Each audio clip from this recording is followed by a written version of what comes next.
A very good morning, welcome. It's Jeff Laughton online at about 10:30, Friday the 8th of August. Well, we've got plenty of racing today, 5 meetings in total, and the plan is to go to Haydock this evening and have a few pims in the sun. The weather looks set fair and we just need a couple of winners to pay for the night, which we should be able to find.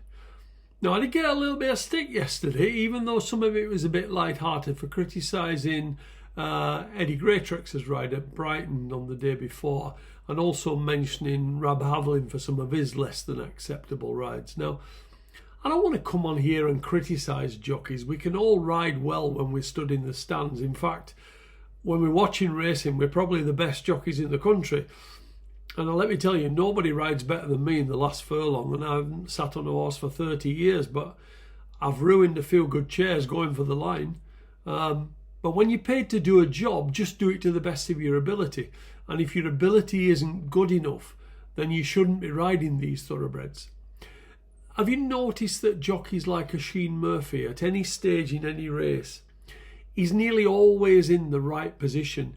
If you could plan a race on paper of where you want to be at any stage, jockeys like him are always there. But look where your mediocre jockeys are. They either go too fast up front and fall in a heap, or they sit out of the ground and can't make that distance up. I mentioned yesterday that there are probably about only 5 jockeys that are worth betting on.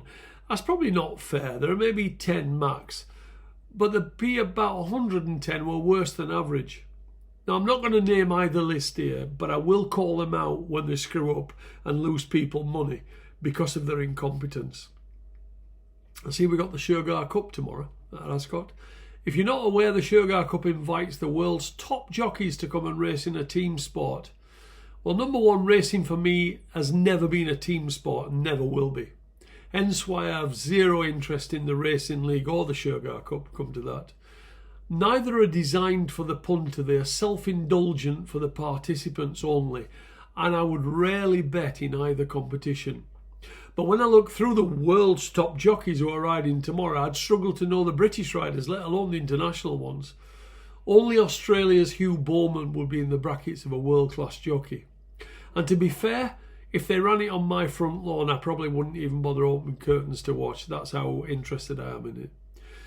Anyway, it's been a grumpy week this week. I don't know, I think I'm turning into Mr. Grumpy. I think a few winners today, I'm sure, will turn me back into Mr. Happy, and we'll go through quite a few races. Now, I've put 3 up on my private service today. If you're interested in that, drop me an email at the email address below, and if not, please just make sure you do subscribe to this channel, which costs nothing. It just means you'll be notified when this video goes up. Now, let's start this afternoon. We'll start at Musselburgh. In the 150, Ocean Odyssey was very impressive when he won a week ago on first start for James Hoeing. He carries a £5 penalty today, but from tomorrow he will have to carry a further £7, so he's very well handicapped this afternoon. At Thirsk in the 240, Darnay of Dandy runs for James Tate. She was fairly impressive on debut at Ripon and was thought good enough to contest a Group 3 race at Ascot on a second start. Although she finished 9th of 10 runners, she was only beaten 6 lengths, and this drop back to a restricted novice should see her back in the winner's enclosure. At Brighton in the 230, Magic Stone has run 2 solid races on his last 2 starts and was caught late on by a newcomer at Chepstow last time. He's taken on today by a filly of Richard Hughes called Rose of Spain, who's finished second twice on her only 2 starts.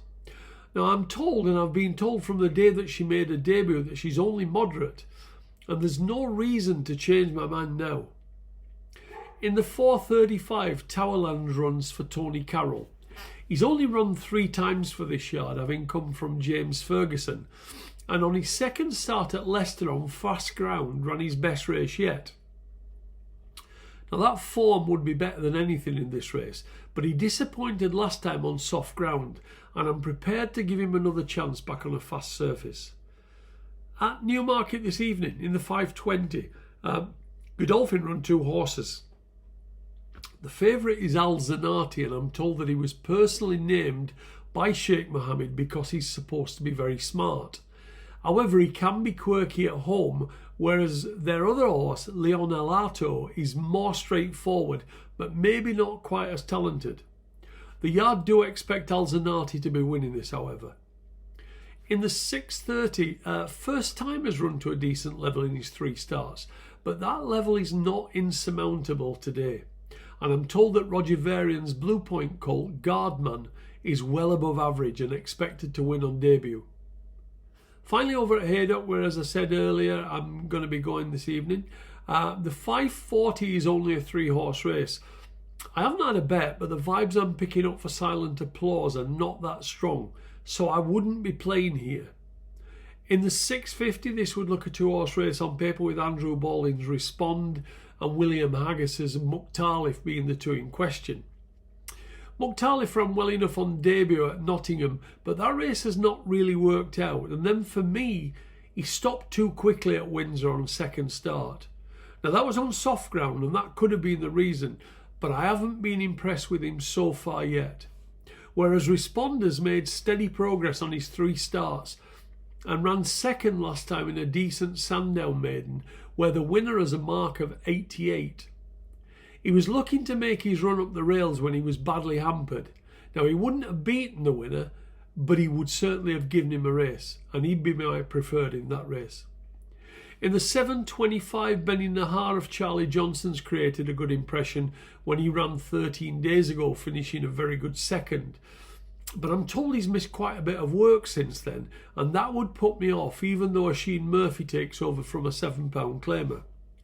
The alternative, I suppose, would be What's the Plan, who also ran well on debut, finishing 2nd, but that was 55 days ago, and you would be slightly concerned as to why we haven't seen him since.